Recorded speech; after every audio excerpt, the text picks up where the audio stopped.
একটা ভিডিওতে দেখলাম তোমার যা বললো আমরা টাকা দিয়ে সবাইকে কাজ করাই, কাউকে খাটতে হয় না, তাহলে এগুলো কি দেখছি। আরেকজন বলেছেন ভিউজ কামানো আর ধান্দা মনে হচ্ছে। আরেকজন বলছেন সব ব্লগারকে ছাপিয়ে গেল অনুশ্রী বিশ্বাস, এক অ্যানিভার্সারিতে প্রায় 1000টা ছবি পোস্ট করে ফেলেছে ও এমজি। আরেকজন বলছেন মেয়ের জন্মদিন ঘরোয়াভাবে পালন করে, নিজের অ্যানিভার্সারি করছে। আমরা হলে ছেলে মেয়ে কী করবে, ভাল লাগবে সেটা ভাবি, নিজের বরকে নিয়ে আধিক্যতা যত। আবার একজন বলছেন কেউ কেউ লোককে না দেখে শান্তি পায় না, আবার বউয়ের অশান্তির ভয়ে করতে বাধ্য হয়। আবার একজন বলছেন টাকা থাকলে ভূতের বাবারও শ্রাদ্ধ হয়। আবার একজন বলছেন প্রতি বছরের মতো এবছরও ধুমধাম করে 7 বছরের বিবাহবার্ষিকী পালন করেছে বিশ্বাস বাড়ির ছোট বউ অনুশ্রী। যখন মানুষের অনেক টাকা থাকে এগুলো করতে সত্যি মন চায়। আমাদের মতো সাধারণ মানুষের একটা স্বপ্ন যা রয়েই যাবে, আমাদের বিবাহবার্ষিকীতে একটা মাংসের টুকরো একটা কেকই যথেষ্ট। খুবই শো অফ করে, এটা খুব বাজে লাগে। হঠাৎ করে পয়সা হাতে এলে মানুষের এই রকমই হয়ে যায়, মানুষ এই রকমই হয়ে যায়। এছাড়া আরও অনেক কটূক্তি আছে। আজ আমরা কথা বলবো অনুশ্রী বিশ্বাসকে নিয়ে। একটা অ্যানিভার্সারি কিন্তু এনজয় করার থেকেও বেশি ক্যামেরা, লাইভ আর কন্টেন্ট। তাহলে প্রশ্ন একটাই, এটা কি সেলিব্রেশন না পরিকল্পিত কন্টেন্ট? অ্যানিভার্সারি না বিয়ের অনুষ্ঠান? প্রতি বছর অনুশ্রীর অ্যানিভার্সারি মানে মেহেন্দি, সাজ, সেট আপ, রিলস, ছবি। দেখলেই মনে হয় এটা আর অ্যানিভার্সারি নেই, একেবারে বিয়ের মতো আয়োজন। এখান থেকেই মানুষ বলেছে এত বড় করে কেন আর কার জন্য।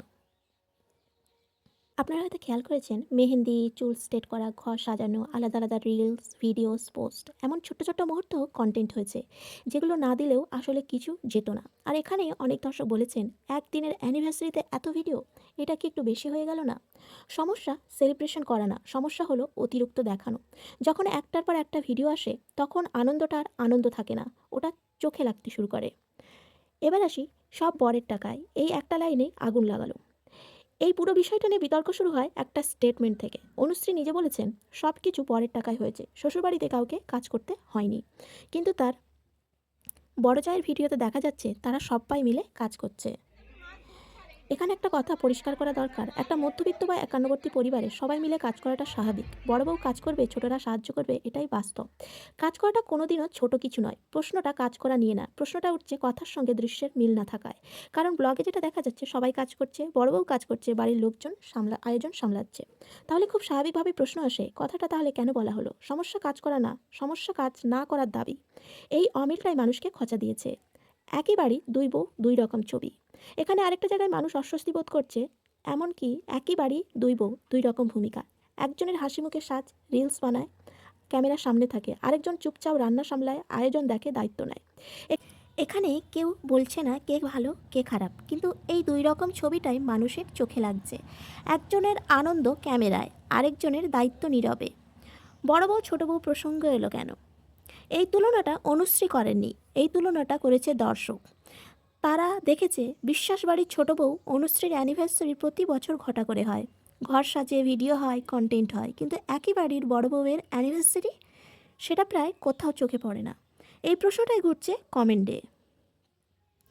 এক বাড়িতে দুজন বউ, কিন্তু উদযাপন কি একরকম? এটাই গসিপ, এটাই অস্বস্তি। তখনই আসে সেই কটাক্ষ।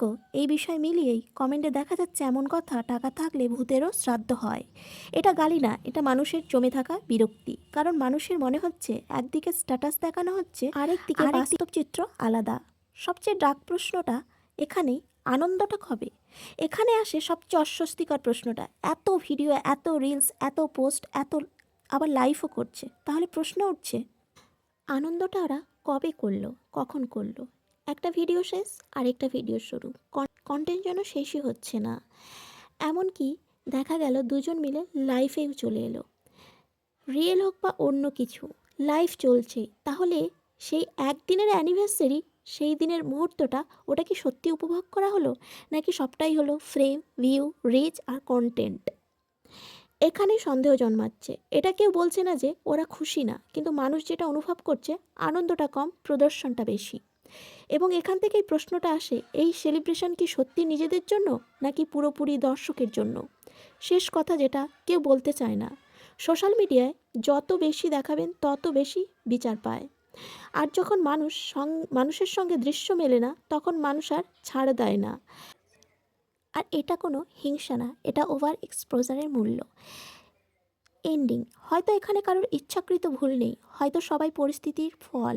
কিন্তু সোশ্যাল মিডিয়ায় যেটা দেখা যায় সেটাই মানুষ বিশ্বাস করে। আপনারাই কি মনে করেন, এটা কি শুধু মানুষের জ্বালা নাকি সত্যি কিছু প্রশ্নের উত্তর দেওয়া দরকার? কমেন্টে অবশ্যই জানান। ভিডিওটা যদি ভালো লাগে তাহলে একটা লাইক করুন, আর এরকম ধরনের গসিপ পেতে দ্য বং স্পিল চ্যানেলটি সাবস্ক্রাইব করে পাশে থাকুন।